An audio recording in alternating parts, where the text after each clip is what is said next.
ଆମ ନାଁ ତୁଳସୀ ଦାସ। ମୋ ନାଁ ତୁଳସୀ ଦାସ। ମୁଁ ପଞ୍ଚାୟତ ମହାସଂଘର ସେକ୍ରେଟାରୀ। ଆଉ ଏ ପିଲାଙ୍କ ଯୁବ ସଂଘ ଘର ନିର୍ମାଣ ହେବା ପାଇଁକା ଡକରା ହେଇଥିଲେ।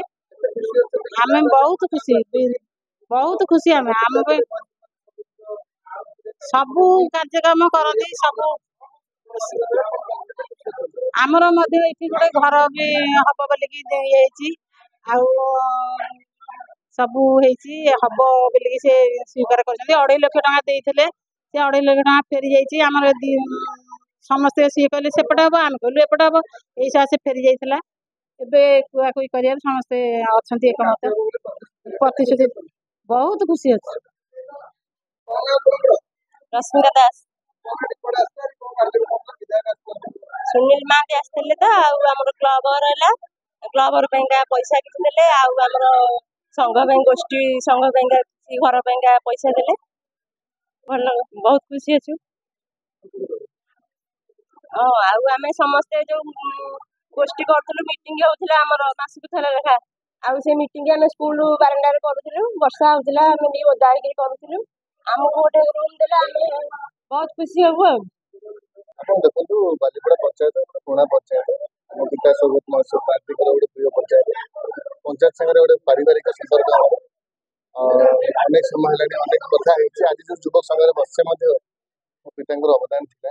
ମୋ ସାଙ୍ଗରେ ଆପଣ ଦେଖୁଛନ୍ତି ବ୍ଲକ ଅଧ୍ୟକ୍ଷ ମଧ୍ୟ ଦିବାକର ପାତ୍ର ଅଛନ୍ତି।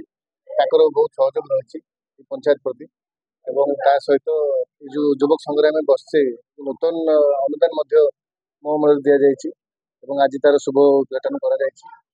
କିଛି ଦିନ ପୂର୍ବରୁ ମଧ୍ୟ ଗୋଟେ ବହୁତ ପୁରାତନ ସେତୁ, ଯୋଉଟାକି ଆପଣ ଜାଣିଥିବେ ଗପକୁଣ୍ଡ କଟ, ତା ଉପରେ ଗୋଟେ ସେତୁଟେ, ଗୋଟେ ବିଶାଳ କଟ, ଗୋଟେ 20-22 କୋଟି ଟଙ୍କାର ପ୍ରୋଜେକ୍ଟଟି ମୋ ପିତା ସ୍ୱର୍ଗତ ମହେଶ୍ୱର ମହାନ୍ତିଙ୍କ ପରିକଳ୍ପନା ଥିଲା। ଏବଂ ତାକୁ ମଧ୍ୟ କିଛି ଦିନ ତଳେ ଆମେ ତାକୁ ଉଦ୍ଘାଟନ କରିଥିଲୁ। ବାଲିପଡ଼ା ପଞ୍ଚାୟତର ସତ୍ୟବାଦୀର ଯୋଉ ସ୍ୱାଣ୍ଡ ଅଛି, ସ୍ୱାଣ୍ଡକୁ ଯୋଉ କନେକ୍ଟ କରୁଛି ଏବଂ ଗମନାଗମନ ପାଇଁ ଗୋଟେ ଅତି ସୁନ୍ଦର ପଦକ୍ଷେପ ସେଟା ଗୋଟେ। ଏବଂ ତାକୁ ମଧ୍ୟ ଉଦ୍ଘାଟନ କରିବାର ଯୋଉ ମଧ୍ୟ ସୁଯୋଗ ମୋତେ ମିଳିଥିଲା, ମୁଁ ଧନ୍ୟବାଦ ଦେବି ଜଗନ୍ନାଥ ମହାପ୍ରଭୁଙ୍କୁ ଏବଂ ପଞ୍ଚାୟତବାସୀମାନଙ୍କୁ, ବାଲିପଡ଼ା ପଞ୍ଚାୟତବାସୀମାନଙ୍କୁ, ଯେ ଏଇ ଭଲ ପାଇବାଟା ସେମାନେ ଜାରି କରି ରଖିଛନ୍ତି। ମୋ ପିତାଙ୍କ ସାଙ୍ଗରେ ଯୋଉ ଭଲ ପାଇବା ଥିଲା ସେଟା ମଧ୍ୟ ଜାରି ଅଛି। ଏବଂ ଅନେକ ପ୍ରୋଜେକ୍ଟ ମଧ୍ୟ ସାଂସନ ପାଇଁ ମଧ୍ୟ ପ୍ରପୋଜାଲ ଦିଆ ହେଇଯାଇଛି। ଅନେକ ପାଣ୍ଠି ସାଂସନ ହେଇଗଲାଣି। ଆଜି ଯୁବକ ସଂଘରେ ବସିছে ମଧ୍ୟ ଆ ପାଇଁ ଅନୁଦାନ ମଧ୍ୟ ଆପ୍ରୁଭାଲ ହେଇଯାଇଛି। ଏବଂ ଏମିତି ଅନେକ କଥା ଅଛି ବାଲିପଡ଼ା ପଞ୍ଚାୟତ ପାଇଁ। ଆରମ୍ଭ ହେଲା ଆଜ୍ଞା।